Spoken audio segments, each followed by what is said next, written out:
You are listening to WTUZ Radio Podcast.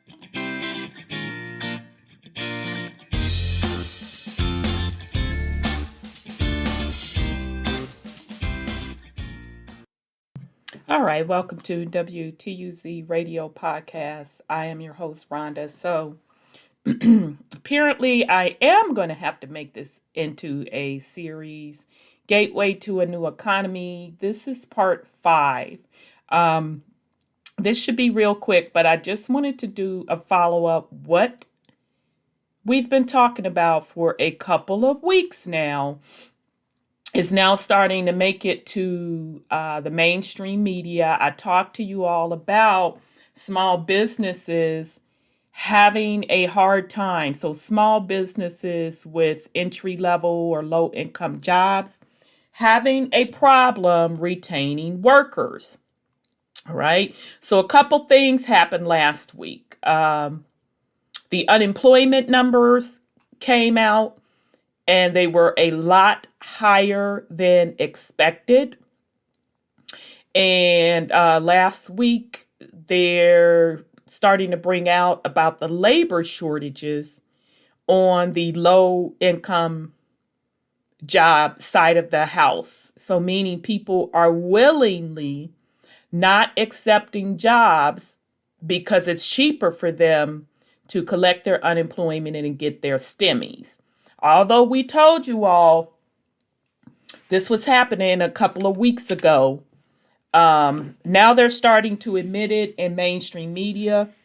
And then I'm going to talk to you all about, once again, so you can just get prepared, why they are doing it with this low-income jobs. We've talked about it before, but now this is going to be a reminder. So when you see it, it won't be a shock.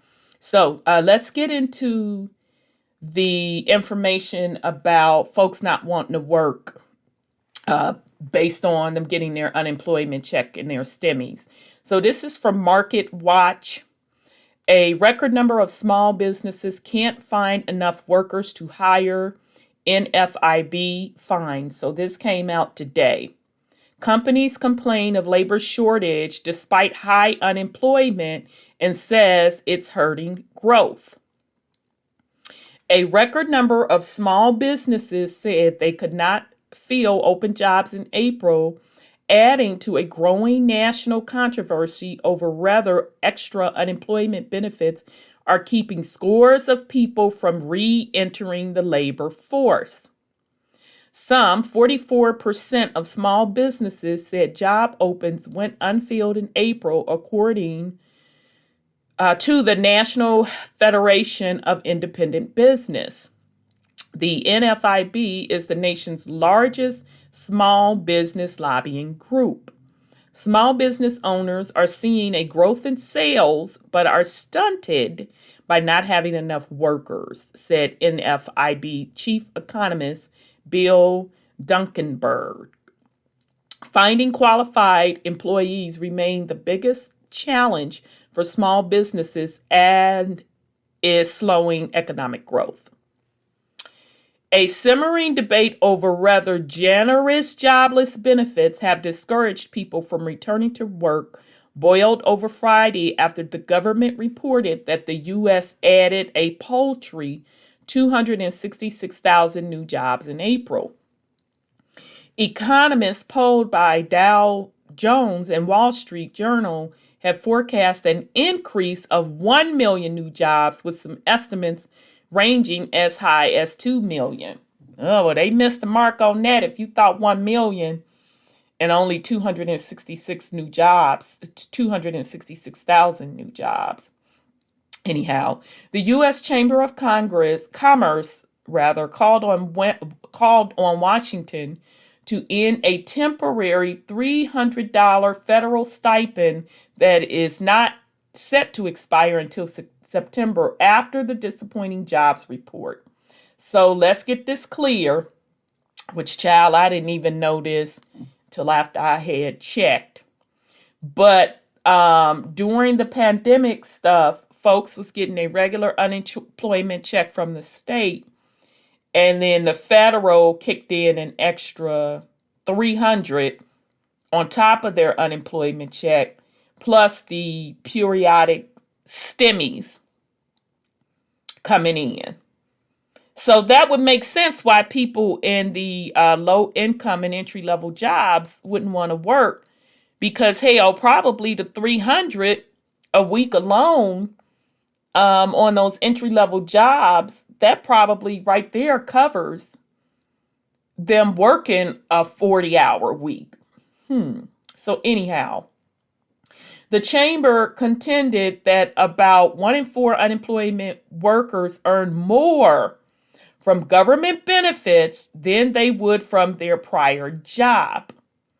Several Republican-led states reinstituted rules requiring unemployed residents to look for a job, a requirement that has been suspended during the pandemic, and one state, Montana, decided to stop providing the federal benefits altogether.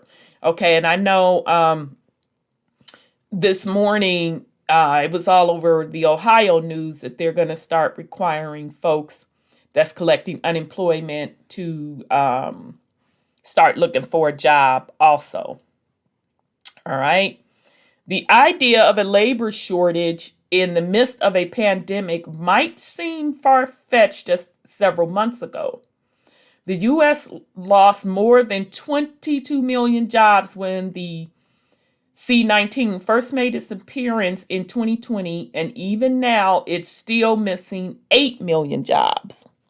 Yet, the Biden administration successfully pushed for an extra 300 a week in weekly jobless benefits as part of a massive $1.9 trillion stimulus plan passed in March. Okay, so remember we talked about the STEMI. This is really how this series all started. We talked about that STEMI, which the Fed issues. Because remember, the Fed is the bookie. That's that free money, y'all. That's the free money that if they turn off the spigot, it's going to collapse everything. That's the free money that the Fed has been providing. And in addition to that, the Fed setting the interest rates or the points on the money. Right now, he has those points at 0 point something percent. So very, very low, which in turn has the mortgage rates at 2 to 3%, which is also driving up the price on housing, where there's a housing bubble. And because of all of this free money entering into the system, it is causing a bunch of problems. So number one, it's caused the housing market to overinflate. Now we're seeing, because the threat of inflation is on the loom, because soon as the bookie or the Fed starts raising those points or those interest rates, it's going to cause the housing market to pop. And then also inflation. Okay. And we're already starting to see inflation. We're seeing it in the lumber industry really, really heavily, which is also contributing to the housing prices, the high housing prices. We're also seeing it in gas. All right. So they admitted last week that there may be a gas shortage, they said, in the summertime. So I'm just going to sit back. I knew something was coming. I'm like, something doesn't feel right. Something's coming that's going to block us from traveling. So we'll see. But that's the next one on the loom. They're saying that there will be a gas shortage. I just noticed going to fill up my truck. Thank God I don't have to do it like I did before. But I looked at the price and was like, oh my God, look at the price of gas.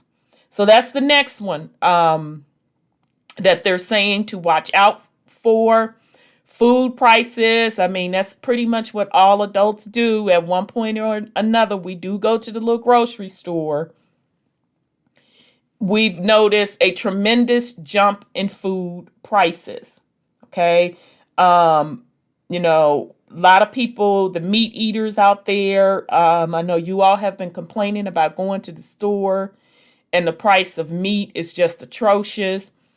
They've already talked about the little chicken shortage. Y'all done ate the chickens up, y'all. No, but seriously, there is a chicken shortage.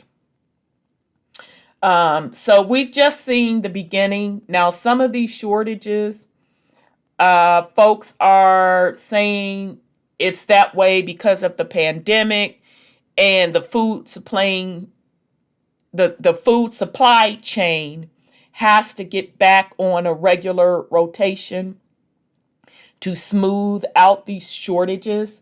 That's one explanation. Another explanation is saying because the dollar is like pretty much done, it's in horrible shape, that a lot of these nations don't want to settle transactions in dollars. So it's been rumors that some of the shipping cargo has been sitting right off of ports because of settlement. Now, I don't know if that's for sure. That is definitely a rumor. So that's the second rumor, is why the food supply chain, or just the supply chain for goods and services, period, is a little off. Okay. But either way it goes, just start being prepared, because inflation, no matter how people want to explain it, some says inflation isn't coming. I don't know how they feel that way when it's already here, but nonetheless, just start preparing yourself for higher prices. You're already seeing them now. Start preparing yourself for shortages. All right. So if you need to travel anywhere, go ahead on and get your little tickets or whatever, because they are saying that there is going to be a gas shortage. And be prepared for your stuff to be canceled, because although you have a ticket, if it's not economical for them to fly, your stuff will be politely canceled. All right. All right. So let me get back to the article. Just wanted to put those things out there. It was saying that the U.S. Chamber, the NFIB, and other business groups insist the increase in benefits has dissuaded many people from accepting jobs. Republican leaders in Washington have sided with business groups and blamed the Biden administration for the weak April jobs report. If Joe Biden had done nothing, the job reports would be greater, and more people would be in work today. House Majority Leader Kevin McCarthy of California said Sunday on Fox News. Democrats in the White House and Congress said they saw little evidence that people were refusing to take jobs. There's nothing in the data which suggests that that's the reason people are out of work, Commerce Secretary Gina Raimondo said Sunday on CBS's Face the Nation. All right, so Democrats, y'all can have several seats on that. That is direct evidence, because of all of this free money floating around, that people are turning down the jobs that they once had. Now, I'm not sitting up here blaming the people, because what does that say about the type of jobs that are out there? Obviously, those jobs are not enough to sustain a household. Because anytime I'd rather be on the stimulus and the unemployment than go to work because I'm making more, that means I really wasn't making anything to begin with. So I'm not blaming the people. It's just smart economic sense for them to make them more money now and stack their money. And hopefully they got some other type of side job on the side that they're getting paid cash, that they can save a little bit. But it's not smart for them to go work and miss out on free money.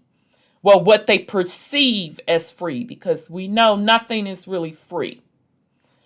All right, so they said school closures have forced parents, especially women, to stay home to take care of their kids, which is true. And they contend many people are still fearful of returning to work because of the virus. Okay, which is true also. Y'all said it was deadly. It's very contagious. Hey, it is what it is. So that's true. That's understandable also. So they said, whatever the case, many small and large businesses are increasing wages. See, that's inflation right there, y'all. Increased wages. That's one of the inflation signs. Increased wages and benefits to try to attract workers in an effort to keep up with rising demand for their goods and services. The NFIB Small Business Optimism Index rose 1.6 in April to a pandemic high of 99.8. Owners are raising compensation, offering bonus and benefits to attract the right employees. The NFIB Burge said. Economists say higher wages combined with the reopening of schools and the end of extra jobless benefits will eventually draw people back into the workforce and ease any labor shortages. The market mechanism to clear this labor supply-demand imbalance is higher real wages. That's a tongue tire. Real wages, said Chief Economist Scott Anderson of Bank of the West. This would provide more incentive for folks who have exited the labor force to come back in, and for others to switch jobs to sector where qualified labor is in short supply. Okay, so again, this is from Market Watch. It came out today, and this is called "A Record Number of Small Businesses Can't Find Enough Workers to Hire." Right, so this last particular sentence about the market giving higher real wages, and this would provide more incentive for folks who have exited the labor force to come back in, and for others to switch job sectors where qualified labor is in short supply. Now, notice they say qualified labor because, in addition, do not think for 1 second, everything that they do is calculated, it is for a reason. So, as they're giving out the STEMIs and the unemployment, which is not free, it's never going to be free. It's always going to be a cost associated with something being given out. But nonetheless, this is a twofold. It is also to start introducing, as the labor market is going to drastically change. I have talked about this several times, and I'm going to keep reminding you because this is what you are witnessing. The labor market is going to change from having entry-level jobs, low-income jobs. It's literally going to be, as they said in this article, qualified labor. So it's going to be qualified labor and those career-ish type jobs. Okay, so what's going to be leaving are the lower paying service jobs. The same jobs here that they're talking about people don't want to show back up to work for because they just don't make enough money, the stimmies and all of that, and the extra unemployment are covering it. That's because those jobs will be leaving as these industries start to bring in the robots, okay? Or bring in what they're going to be calling machinery or AI intelligence. Okay, some of the McDonald's have already started rolling them out where you walk up to your kiosk and order your stuff. But they're so sophisticated with it, they can have an entire McDonald's period or any, and it's just not McDonald's, any one of those fast food places that invest in the technology where they can basically have the entire robot from the cooking to the bagging to the serving of the food, run that entire store, okay?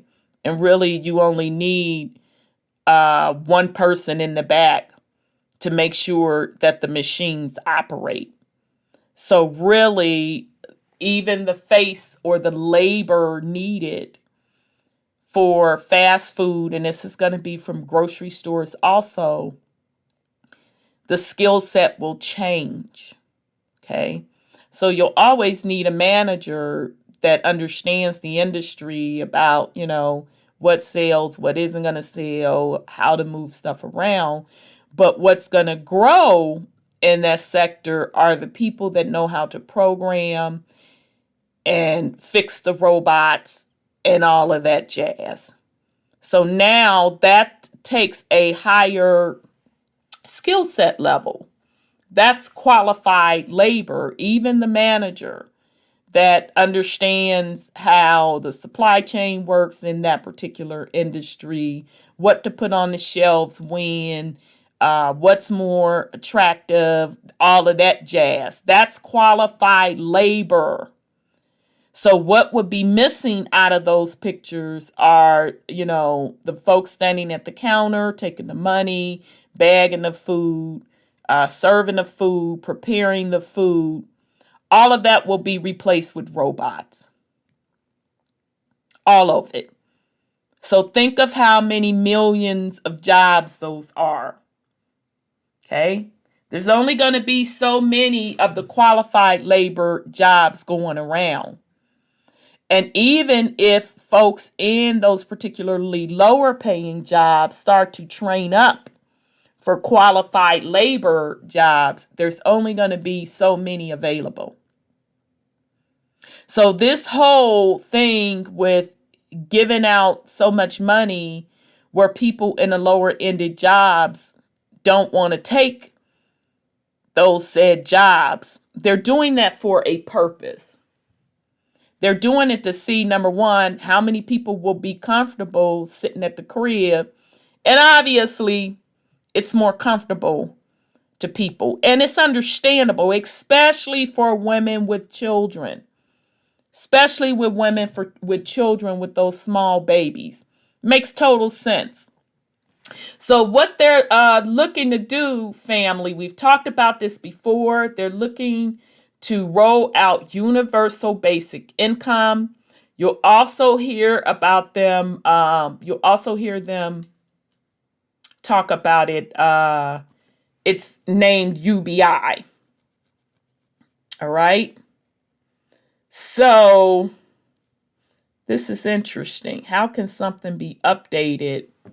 Oh, March. Okay. So this is from Investopedia, Universal Basic Income. I thought that was May 1st, May 14th. I'm like, wait a minute. How can something be updated? May 14th is just May 11th. My bad.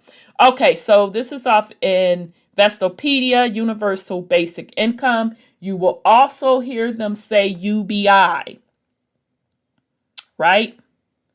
What is Universal Basic Income? Universal Basic Income is a government program in which every adult citizen receives a set amount of money on a regular basis. The goals of a basic income systems are to alleviate poverty and replace other need-based social programs that potentially require greater bureaucratic involvement. The idea of universal basic income has gained momentum in the U.S. as automation increasingly replaces workers in manufacturing and other sectors of the economy. Okay, so it ain't like it's no conspiracy. Us quote conspiracy theorists with the tinfoil hat done made this up. They're telling you this is what this is. So what UBI is, the idea of universal basic income has gained momentum in the U.S. as automation increasingly replaces workers in manufacturing and other sectors of the economy. All right.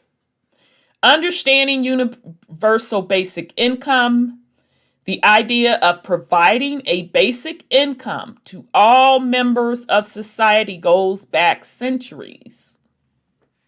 The 16th century English philosopher and statesman Thomas More mentions the idea in his best-known work, Utopia. Thomas Paine, a pamphleteer whose ideas helped spur the American Revolution, proposed a tax plan in which revenues would provide a stream of income, of government income, to every person, rich or poor. So then it says in a footnote, and Martin Luther King Jr. proposed guaranteed income in his book, Where Do We Go From Here? Chaos or Community? While the federal government provides financial support for low-income Americans through the Earned Income Tax Credit, temporary assistance for needy families, and other programs, a system of universal income has never taken hold in the United States. However, the concept has risen to national consciousness in recent years.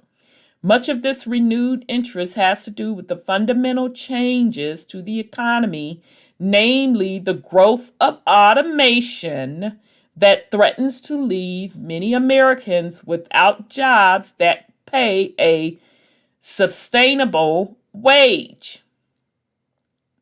A 2019 report by Brookings Institute, for example, found that 1/4 of all U.S. jobs are susceptible to automation. The researchers argue that roles involving more routine tasks, such as those in manufacturing, transportation, office administration, and food preparation, are most vulnerable. All right, so y'all see the industries they break down. So manufacturing, we know that's almost pretty gone anyway here in the States. It's on its last little leg in NT way. Transportation, yes, we knew that they were working. Matter of fact, I got this from a trucker friend. Actually, he put me up on game. Where, with the Tesla, with the automatic driving cars and all of that jazz. So that's even our Uber workers, our Uber Eats, which shout out to my Uber drivers and Uber Eats and all of that. It's a great industry, great idea, especially during the pandemic. That actually worked out perfectly, and, having your groceries delivered, hell, now I just absolutely love it. So hell of an industry and a great way where people started becoming their own boss. Talked to a lot of Uber drivers, and they absolutely love it. They get to set their own hours, etc., etc., etc. But now, I remember my trucker friend sent me something where they had already had in pilot trucks that can drive themselves. I'm like, oh, hell no. So they already had that in pilot. That was a couple years ago. I think he sent me that 3 or 4 years ago. So that's that. Now I'm chilling, minding my business. And I think it was Domino's, y'all. Oh, God, they got nasty food. Oh, my God. Okay, I shouldn't say that. But I think it was Domino's that the little commercial, they showed a self-driving truck pull up and deliver a pizza. So that's letting me know, they're ready to roll this stuff out. All right. I saw last year they showed, want to say it was Detroit or either Cleveland. I can't remember if it was Detroit or Cleveland, where one of the cities were testing driverless taxis. And I'm like, okay, so that would knock out a lot of Uber jobs. Okay, so manufacturing already gone. Scratch out. They're working on transportation, so meaning if you driving a car yourself or trucks, they're working on that already. Okay.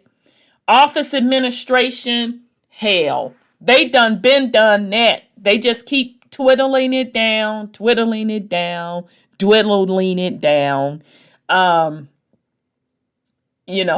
Some of the boomers, I don't know if you are still working, but I'm sure you've seen a drastic change from the time you came in the workforce, the 70s or whatever. And remember all them admins? Remember when them executives had admins and then the admins had admins? Nah, I never experienced that. I'm just basing it on what y'all tell us, and I'm basing it on Mad Men. That little series, Mad Men, which was a good series, but every time I see it, I'm like, damn, they had a lot of admins. So fast forward into today, honey, let me tell you, a VP is lucky to have an admin. They'll have an admin. It'll be that one. And then all of that VP's people are harassing that admin. So totally different. So it went from not only VPs guaranteed to have their own personal admin that only works for them, to people that report under the VPs, which are the directors, having their own admin that only reported to them, to now maybe a VP has an exclusive admin reporting to them. But at a minimum, that admin is supporting a lot more people. Why did this take place? Because of technology. So meaning back in the 60s and the 70s, boomers, when y'all could smoke at your desk, I'm calling y'all out. Remember those days? Y'all could smoke at your desk. It took a lot of people, admins, because you didn't have the technology. So remember shorthand and all of that? And they had to take the shorthand memo, sit in the exec's office, take the shorthand memo, then turn around, go back to their desk, get the letterhead out, put it on the typewriter, get the corrector out just in case they needed to correct what they typed up, and physically type that out. Okay? From the way you made copies, all of that, everything was manual. And then that changed with the blink of an eye Once technology came into place and they took them big old server computers that had their own room, mainframe computers, and they condensed that stuff down to what we're calling the personal computer. And they created applications where anybody can type up their own stuff. Okay, so we went from very manual, very paper process driven to the total opposite. Now you could literally go paperless. All right. So office admin has pretty much been whittled down really to almost nothing, because now the goals are for companies to be as paperless as possible. Even the U.S. government itself, I remember years ago, sectors of the U.S. government were doing projects to automate, to come off of that paper and for everything to be automated. That's on into the courtrooms, everything. So let's go back over these industries right quick. Manufacturing, been dead, gone, inside of there. They're working on transportation. Transportation now is the next one. So if you're in that industry, if that is your bread and butter, start preparing accordingly. Okay? Start preparing. If you have babies that's looking for a career, I've been saying this for 20 years, get them on the technology side. Building robots, programming robots, etc. Okay? If you are interested in going into transportation or whatever, look at that side with the self-driving cars, etc., etc. You know, maybe that's what your next thing is. Instead of being the driver or whatever, having the particular vehicles that you can lease out to perform those jobs. All right. So transportation is about to change. Office admin, that has already been changing over 30 years. So nobody goes to school anymore to be an admin. Nobody does. Okay. So that will continue to change. And now to quote, quote, get an office job, you have to know how to operate just basic software programs, etc., etc.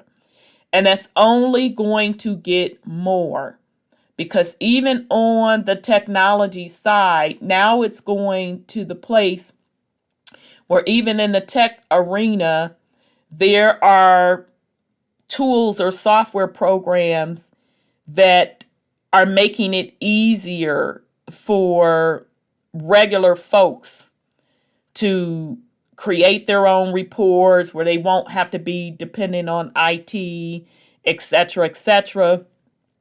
So what I'm saying to you is being computer literate is becoming more and more important. It's just going to get more and more important. So I don't even know how office admin will look in 5 years. But what I have been seeing, admin skill have to be highly more involved. It's more than just being about being able to type, being able to answer phones, being able to remember birthdays and anniversaries. Those particular jobs have now turned into, they have to be literate in computers, and now it's getting to the point where they have to be mid-scale literate in computers. All right, so that's often admin. Food preparation, just go on and forget about that, child. Just straight up go on and forget about that. Gone are those days. Pretty soon, enjoy it while you can, where you can walk into, these fast food joints and go on and get you something real quick. All right, because they're going to be, over these next 5 years, rapidly replacing the manual jobs with the robots.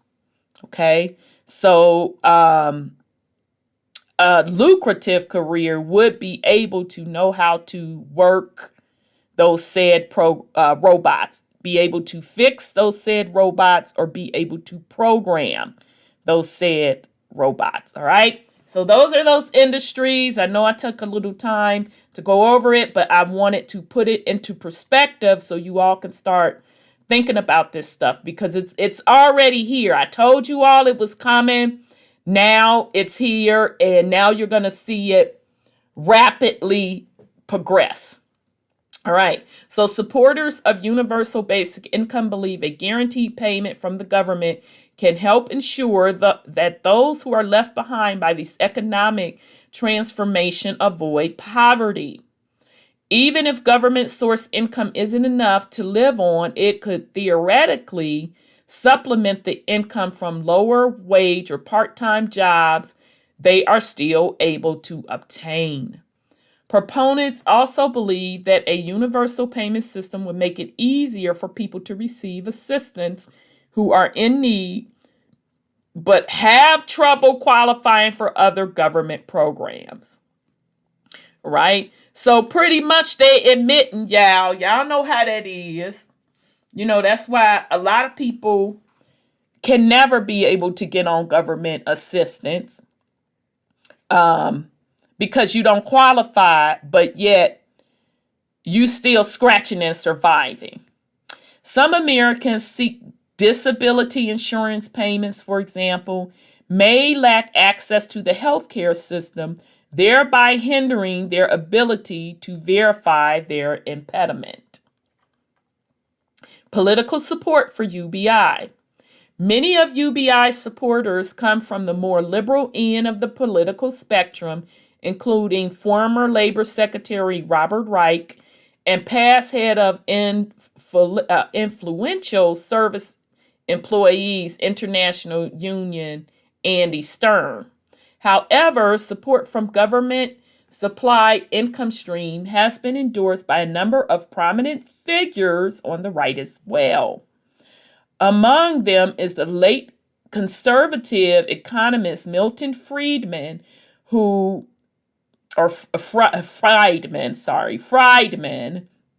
suggested that private charitable contributions aren't enough to alleviate the financial strain many Americans endure.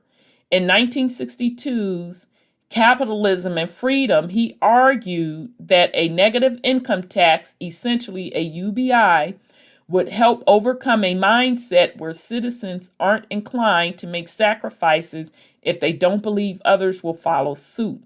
We might all of us be willing to contribute to the relief of poverty provided everyone else did, he wrote.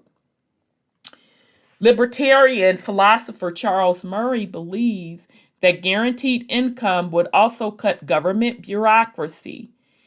He has proposed a $10,000 per year UBI as well as basic health insurance, which he says would allow the government to cut Social Security and other redistribution programs. Getting interesting. 2020 momentum for UBI.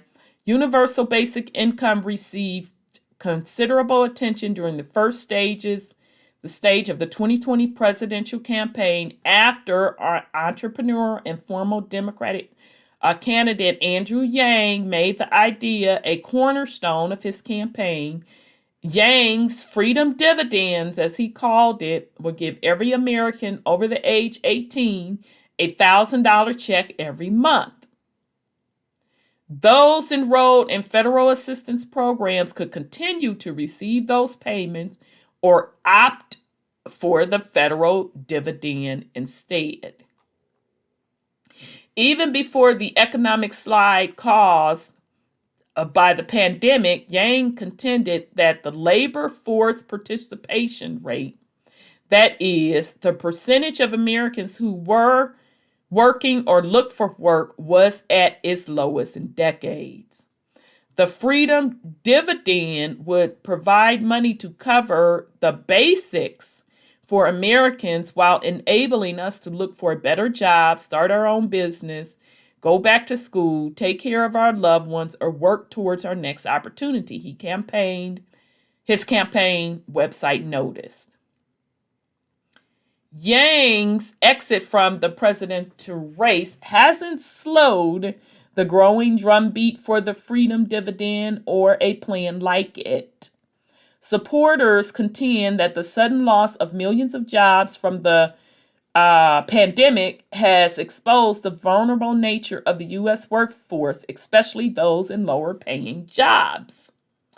The $2 trillion Pandemic Relief and Economic Securities, the CARES Act, that was passed in March 2020 provided a one-time payment of up to $1,200 for every qualified based on marital status and a adjusted gross income as reported in your 2019 or 2020 tax returns.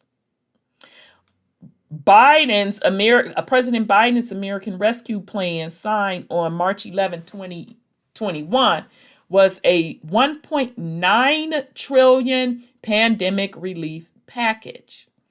Its benefits included another round of stimulus payment for every qualified adult in the U.S. This time, the stimulus payments will be around $1,400 for most recipients.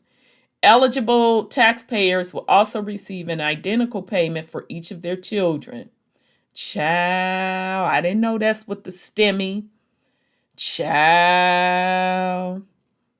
To be eligible, a single taxpayer must have an adjusted gross income of $75,000 or below.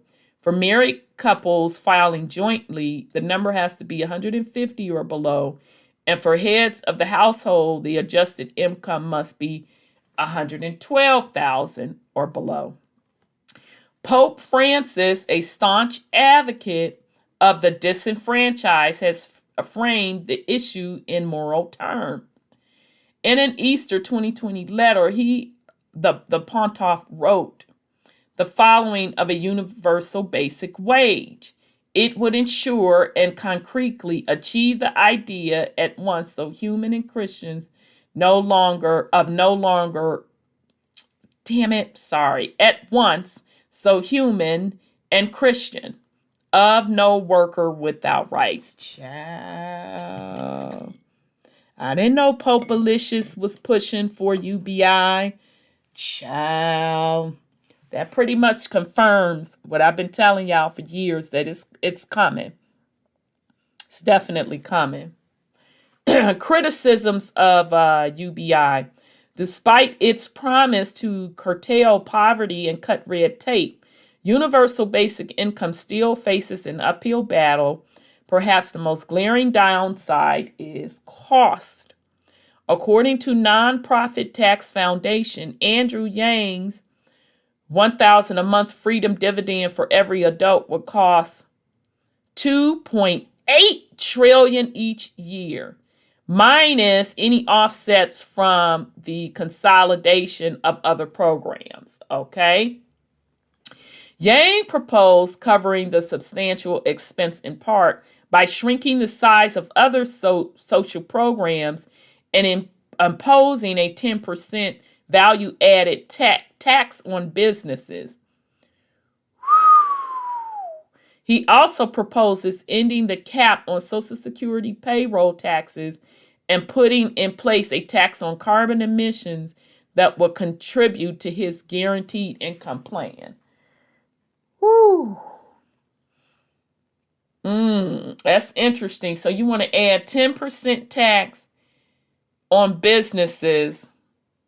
And let's be clear, it's going to be the middle and small businesses that pay that extra 10% tax because they don't have the money to pay the tax attorneys that the other corporations have, the big corporations have, who know how to who know their way around the tax laws. And that's not saying they're doing it illegally, because they're not. They are doing it legally, so they know how to delay paying taxes, kick them down the road, or use the tax breaks applicable for their larger clients. That's why larger corporations, along with having a great tax attorney and the breaks that they already get, because they are large corporations and the quote, quote, value they add to the economy, that 10% is not going to be so much slapped on them as it will be the small and mid-scale businesses. So if they're already paying 30%, and I think I'm being generous, that puts 40% on top of them. Interesting. So, and when they say to take out Social Security to stop, take some of the Social Security payroll tax that you pay, that's interesting too. That's interesting. All right, let me get back to the article. Rather, that set up proposal is enough to fully offset the cost of the freedom dividend remains a contentious issue. However, an analyst by the Tax Foundation concluded that Yang's revenue generating idea would only cover about half its total impact on the Treasury. Okay, so that answers, because I'm like, okay, so how much is that going to cover?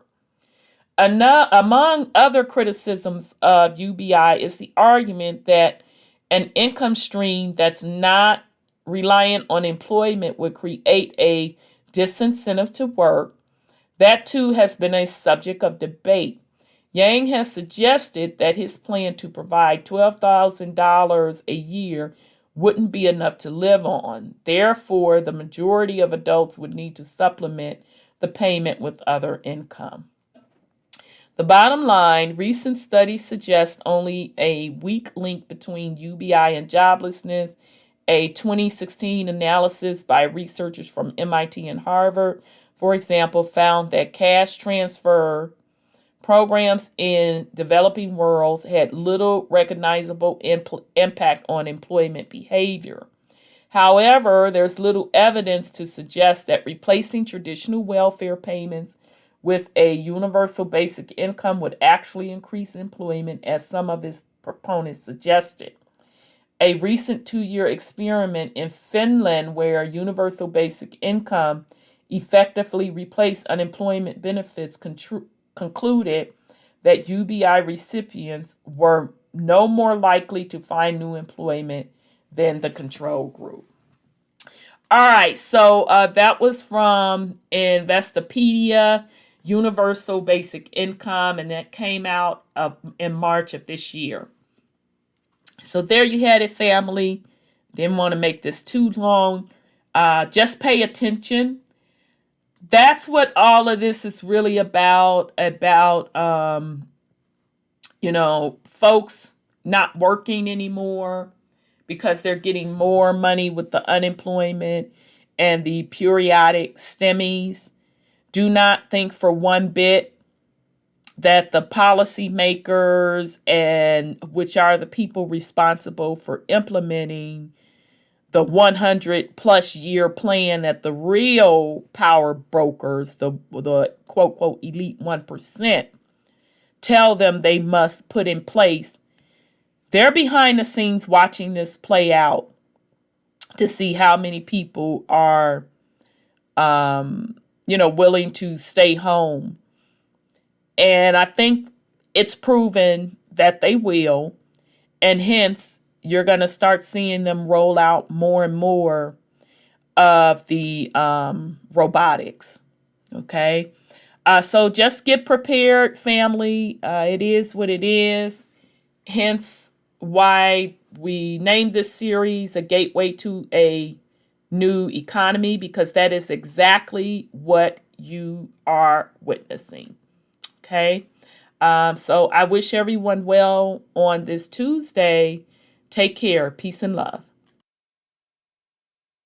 Okay. All right. Well, I forgot. Sorry. That's what I get for running my mouth. I apologize. I did have one other thing I wanted to speak with you all about that happened. This is for people that are on the crypto side, the cryptocurrency side. So, if you hold a private wallet, hold your crypto, you know what I'm talking about. You might have already heard this, but this is also giving a heads up to people that think, crypto is just some fly by night. It's definitely gotten to a lot more than that.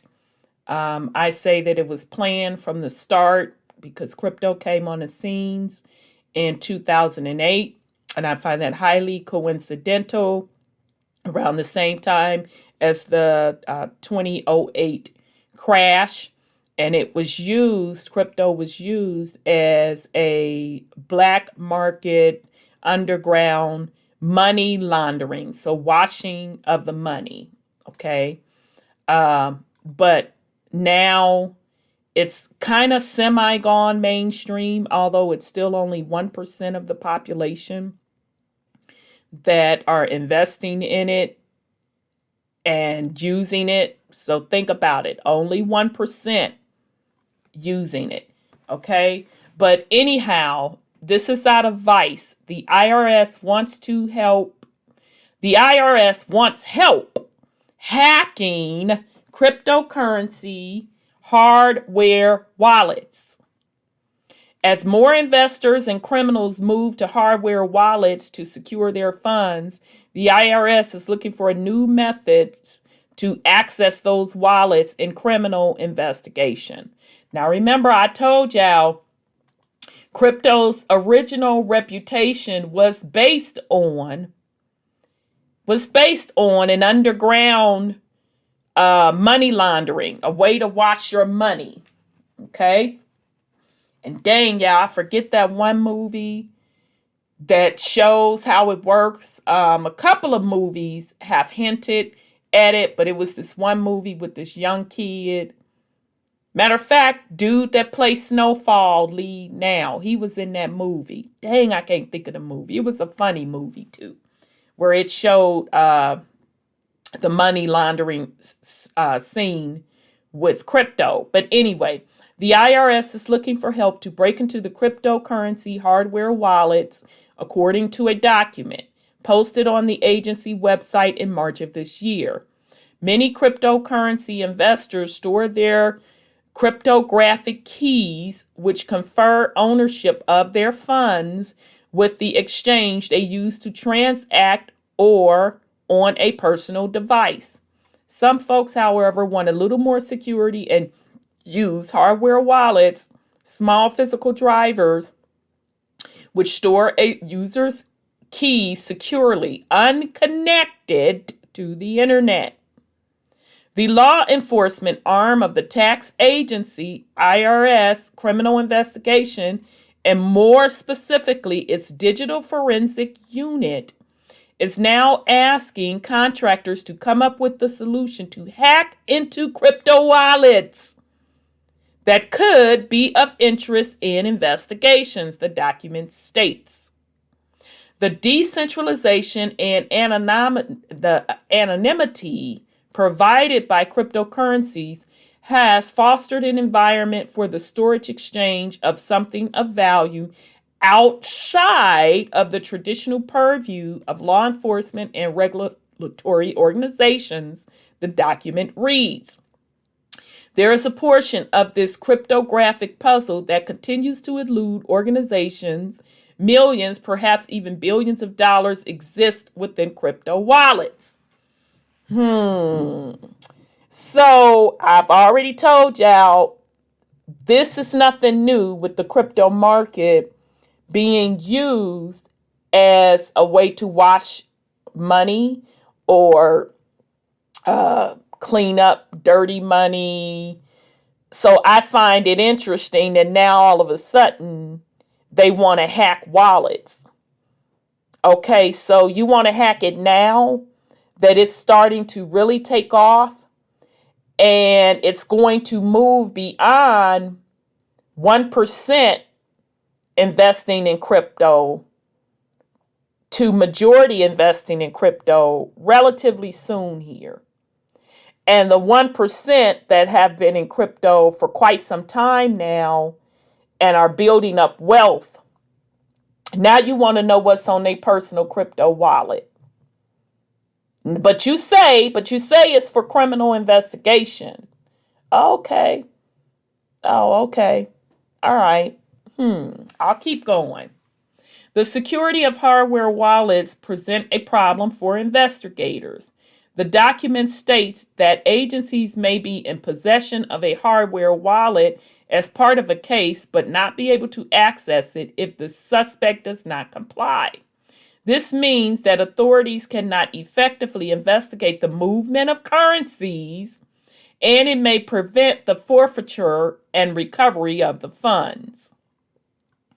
Okay, so just note also, that was the original notion folks claim of why crypto was even invented.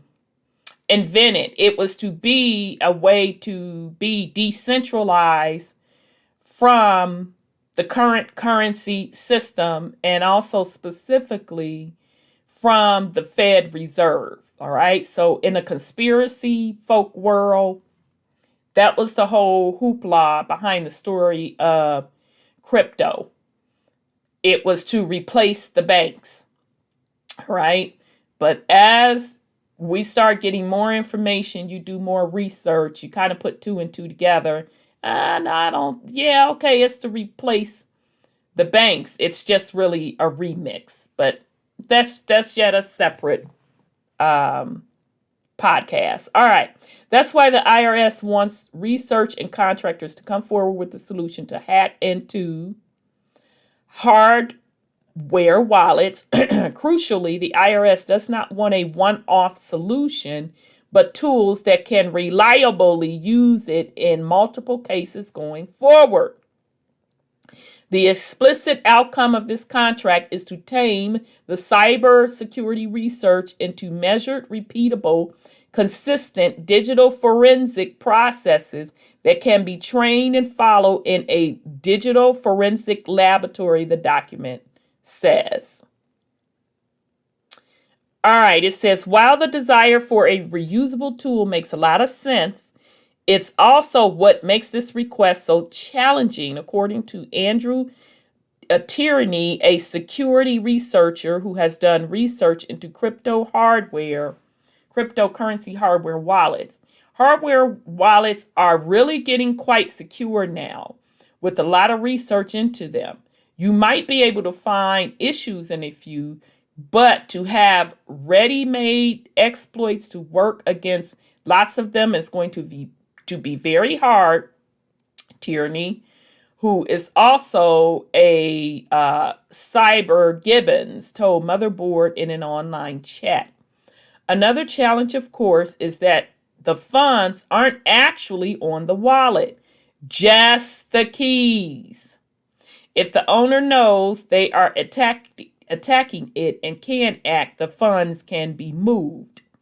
According to the cryptocurrency research from Chain Analysis, around 20% of the Bitcoin in existence, equal more than 100 billion, is locked in wallets.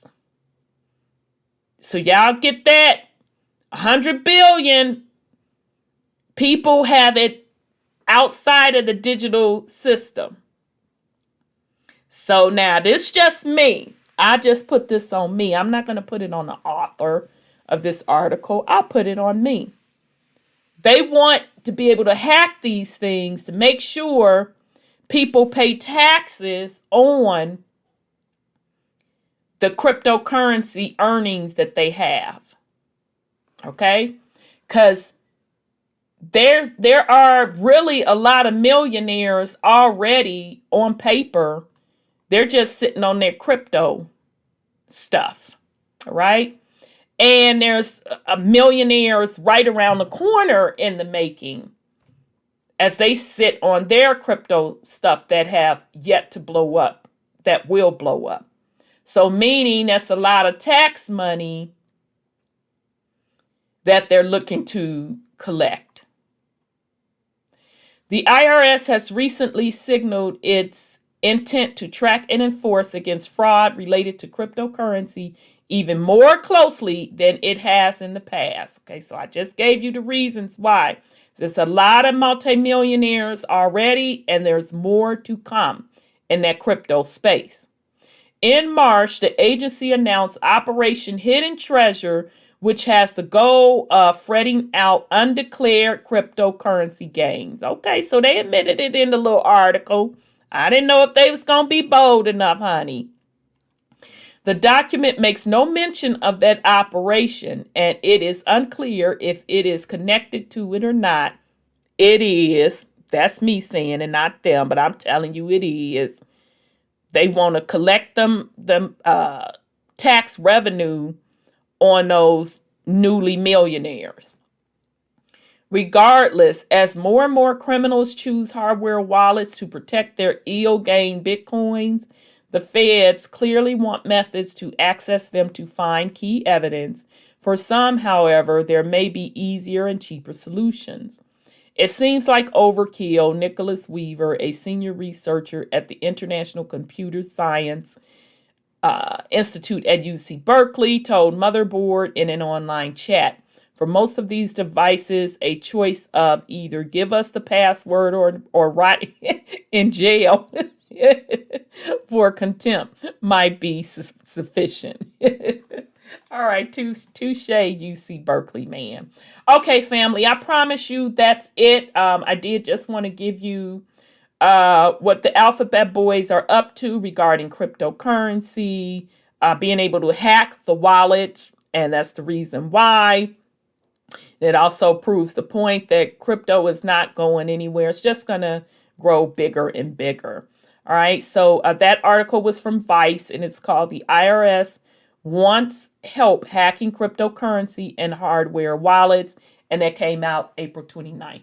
Okay, so I really am done this time for good. Family, I wish you well on this Tuesday. Peace and love.